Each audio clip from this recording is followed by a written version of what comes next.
मराठा महासभेच्या वतीनं SM जोशी सभागृहात स्त्री पुरुष समानता स्त्री सन्मान प्रतिष्ठेवर चर्चा आपण करत असतो. पण आज स्त्रिया स्वातंत्र्याचा उपभोग घेत असताना त्यांच्यासमोर येत असणाऱ्या अडचणी समस्या कमी होताना दिसत नाही. त्यांनाही जगण्याचा हक्क आहे.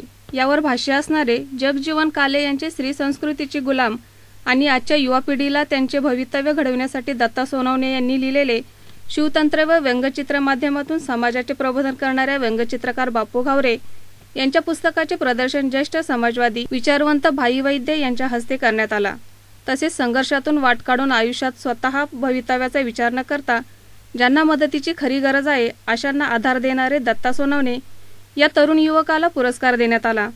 या कार्यक्रमात अखिल भारतीय महासंघाचे राष्ट्रीय अध्यक्ष ॲडव्होकेट शशिकांत पवार, ज्येष्ठ नेते प्रभाकर दुर्ग, शिवशाहीर विजय तनपुरे, मराठा महासभेचे अध्यक्ष जगजीवन काले उपस्थित होते. सी मूव्हीज अँड न्यूजसाठी प्रतिनिधी साजिद सय्यद, पुणे.